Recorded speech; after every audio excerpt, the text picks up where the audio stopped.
Le lendemain, donc je décide encore de me lever tard. Mon cousin me recommande donc une ville pas très loin de Taipei qui est Sangxia. Donc c'est environ 20 minutes en bus.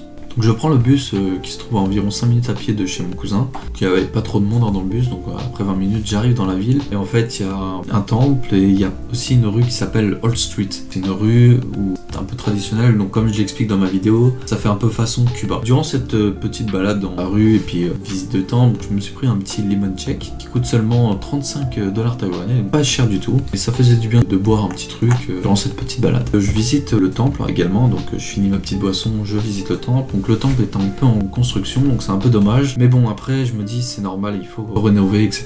C'est pas plus mal. Le temple est magnifique, il y a beaucoup de détails. Bon, moi, je ne connais pas forcément les temples chinois, et c'est très très beau à voir. Il y avait également un petit trail à faire donc, dans cette ville, mais malheureusement, il était déjà 16h30, 17h, et il fallait compter environ 1 heure. Donc en fait, vous avez un beau coucher de soleil, donc si vous le faisiez, et vous avez environ donc, des montées, etc. Donc sur une montagne et un viewpoint sur toute la ville. Malheureusement, j'ai pas pu le faire parce que je décide de rejoindre mon cousin chez lui pour que nous puissions préparer la soirée. Donc une fois arrivé chez lui, donc je décide de me couper les cheveux parce que c'est vrai que j'avais une barbe énorme, j'avais des cheveux horribles à voir. Et mon cousin en fait m'a coupé les cheveux, donc il me l'a très bien fait, il m'a fait un petit dégradé, tout ça. Et moi je me suis coupé un peu la barbe histoire de bien être propre. Donc une fois coupé la barbe, je décide d'aller dans un cybercafé. Donc un cybercafé en fait c'est pour jouer aux jeux vidéo. Il se nomme Q-Time, on payait à l'heure, je me rappelle plus des tarifs, mais on avait payé pour 4 heures 5 €, donc c'est vraiment pas cher. Et en fait vous pouvez jouer à tout ce que vous voulez quoi, donc c'est super agréable, c'est un bon moment. En plus vous pouvez passer par exemple toute la nuit si vous souhaitez par exemple dormir sur place, si vous souhaitez jouer toute la nuit, etc. Donc c'est vraiment convivial. Si vous souhaitez lire par exemple, il y a pas mal de mangas, etc. à lire. Et en plus vous avez de l'eau gratuite, du coca gratuit, des glaces gratuites. Et en plus de ça, vous pouvez ramener par exemple, il y a un McDo juste à côté. Et en fait vous pouvez manger McDo à l'intérieur quoi, devant vos PC, tout ça. Donc c'est super bien. Donc nous avons pris un petit McDo. Vous avez pris un petit McChicken un peu épicé. Bon, c'était plutôt pas mal. Et nous avons décidé de rester donc 3 heures comme je le disais, à jouer à Overwatch et Starcraft.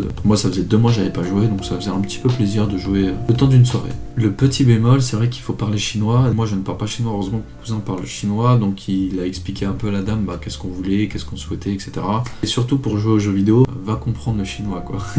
Le week-end arrive, donc là c'était les derniers jours, les derniers instants, et nous voilà donc de sortir avec mon cousin, donc nous décidons de se lever tôt, vers 8h du mat pour le départ, afin d'aller justement au nord de Taïwan. Alors direction Ruifen pour un trek d'environ 3 heures, donc il faut environ 1 heure de bus pour s'y rendre à Ruifen. Le soleil malheureusement n'est pas au rendez-vous, nous avons eu tout du brouillard tout le trajet, bien sûr dans notre trek, c'est dommage, c'était quand même une belle aventure. Nous sommes montés au plus haut sommet, donc on était à environ 540 mètres, là où nous avons une vue magnifique, mais malheureusement nous n'avons pas pu la voir vu qu'il y avait du brouillard partout. Lors de notre trek, nous avons l'occasion en fait de voir des anciens bâtiments japonais. En fait, il faut savoir que les Japonais ont conquis Taïwan il y a très très longtemps, donc je n'ai plus les dates. Nous avons également escaladé, donc vous avez pu le voir dans la vidéo justement où je prends une corde, j'escalade, etc.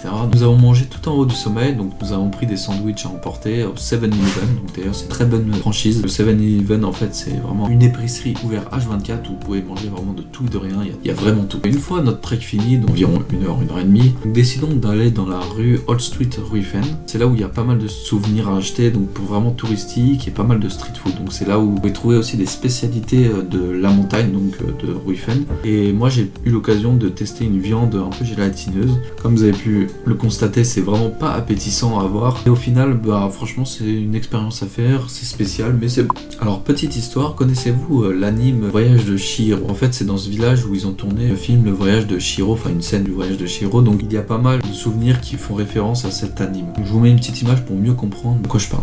Nous repartons le soir pour aller faire un night market, encore de la street food. Mon cousin me présente un peu les différents lieux, donc le street food est énorme, il y a vraiment de tout et de rien. Et nous décidons donc de manger du poulet frit, mais pas n'importe quel poulet frit. Vous voyez le poulet frit vraiment énorme, XXL, super bon, et nous avons pris un peu épicé histoire d'avoir un peu de goût, etc. Il me semble que c'est seulement ça qu'on ait pris parce qu'on n'avait pas forcément faim après ça. On l'a mangé pour 2 en plus, c'est vraiment bon. Une fois avoir fini de marcher, il y avait un petit temple à côté, donc mon cousin m'a expliqué un peu l'histoire. Vous savez, les lions au niveau de l'entrée, donc vous voyez 2 lions, donc comment reconnaître le mâle et la femelle? Alors tout simplement, la femelle a un bébé lion dessous de sa petite patte. Le mâle justement, lui, a une boule en fait qui permet de jouer avec la boule, etc. Et en fait c'est comme ça qu'on reconnaît le mâle et la femelle du statut justement des temples chinois.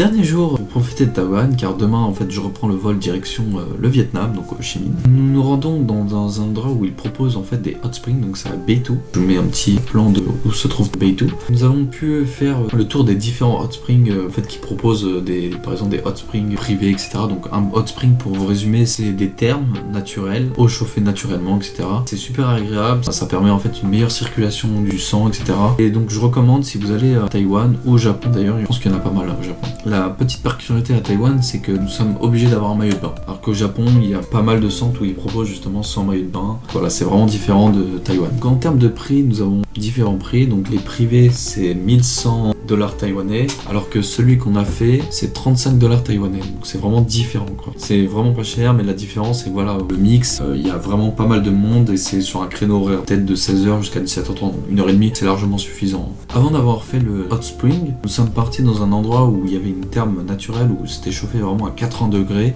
Là, on pouvait pas se baigner, mais c'est vrai que c'était très impressionnant de voir justement un grand lac où c'était super chaud. Et j'ai pu tester des œufs cuits justement au therme naturel. Alors, ça a même goût qu'un œuf, il n'y a rien de particulier. Nous avons également profité des hot springs gratuitement pour les pieds. C'est un endroit où pas mal de monde d'ailleurs qui s'installe et en fait tu mets tes pieds dans l'eau. C'est chaud et ça fait du bien d'avoir de l'eau chaude quoi au niveau des pieds. Donc une fois que nous avons fait tout ça, nous avons payé notre hot spring pour 45 $ taïwanais. Donc je vous ai dit 35, maintenant c'est 45.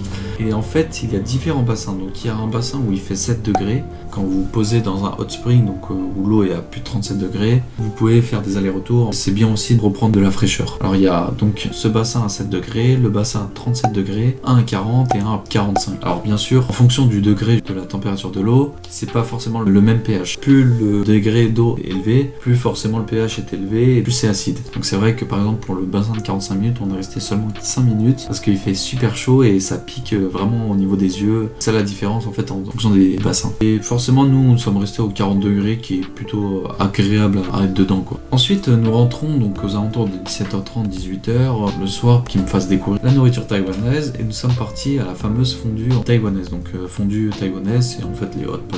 Donc un hot pot, je vous mets une petite image, c'est un bouillon, donc vous pouvez choisir votre bouillon, par exemple ça peut être un bouillon épicé, non épicé. Vous retrouvez à l'intérieur de votre bouillon du soja principalement, et des légumes illimités, d'ailleurs vous pouvez en redemander illimité, et en fait vous commandez également la viande. Donc la viande vous choisissez sur un catalogue, vous avez plusieurs types de viande, et en fait vous cuisez votre viande dans le bouillon. Alors c'était vraiment délicieux, c'était un peu spicy, mais c'était légèrement spicy. C'était plutôt sympa à faire parce que c'est vrai que j'avais pas eu l'occasion de tester ces hot pots. Il y en a aussi en Corée et au Japon je pense. Mais c'est vraiment une tradition d'Asie justement du Nord et qui est plutôt bon. Donc nous avons payé 16 € par personne le restaurant. Donc c'est vrai que dit comme ça a l'air pas très cher, mais c'est plutôt cher pour un pays comme Taïwan. Alors après bien sûr en France 16 € c'est le prix d'un restaurant quoi. Nous avons également testé des vêtements traditionnels, donc nous avons pu les porter sur nous, donc nous avons un peu testé voilà la tradition taïwanaise et tout. Donc c'était plutôt marrant, j'ai pris quelques photos etc. Nous sommes ensuite rentrés donc chez mon cousin pour se reposer car le lendemain je vais direction Ho Chi Minh, donc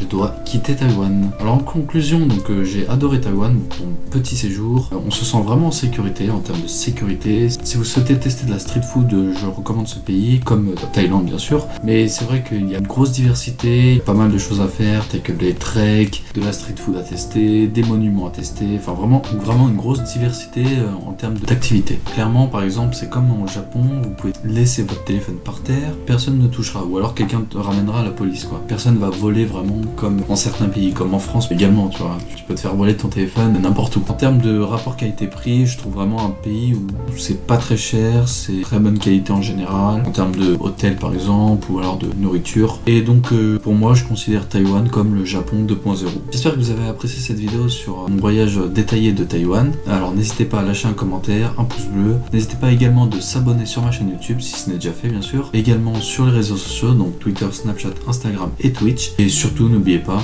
never give up.